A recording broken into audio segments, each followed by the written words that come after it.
Ready? 1, 2, 3. That was good. It's good stuff. Today's video comes to you in 2 parts, although the first part has like 3 subparts, so the structure is going to actually be pretty video intro. You do not get to cut me off just because I'm being boring. Let me finish.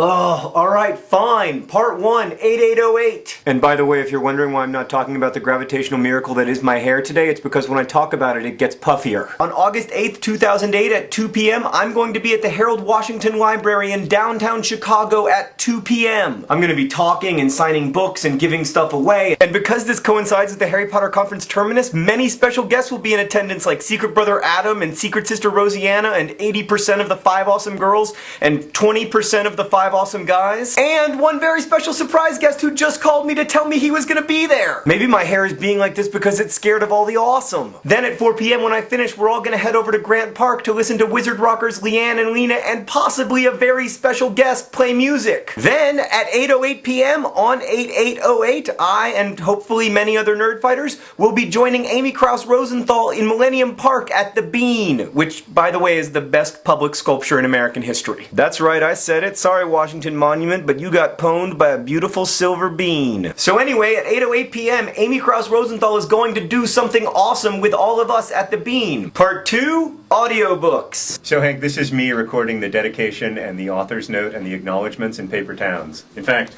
I'm going to be reading your name, and also I'm going to be saying the word Nerdfighters. So I went to Grand Haven to see the Paper Towns audiobook recording, but then I also got to get like a whole tour of the process of making an audiobook, which is amazing. Like I got to watch this guy as he turned extremely complicated dials, and I got to watch this guy as he edited down all the weird breaths and burps and stuff, and then I got to go into the actual plant where they make the actual like physical goods. By the way, Hank, look at that. Remember that? I bet there is someone watching this video, some young nerd fighter, who literally does not know what that is. They're like, is it some kind of early zip drive? Sort of. But by far the coolest thing of the trip was being able to listen to Dan John Miller, the narrator of my audiobook, as he actually recorded it.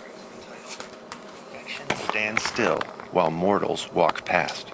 And then we were too far past her. Too many people walking between her and me. Hank, I don't know if you know Dan John Miller, but he's in the band Blanche, which is one of my favorite bands in the entire world. He was also Luther Perkins in the movie Walk the Line. In fact, Hank, he'd like to say hello. Hey Hank, how are you, sir? Hank, I cannot tell you how awesome I think Dan John Miller is, but when I first saw him in the studio at Brilliance, I did think, I'm gonna kill that guy and take his suit. Alright, Hank, I'm gonna stop now so we can listen to Dan play one of my favorite songs for a little while. I'll see you in Chicago. If we can't trust the doctors and our prayers are falling flat, and the 14 pills she takes each day won't hold the sickness back, another room to wait in, another test to see if everything we've dreamed about will never come to be, will never come to be.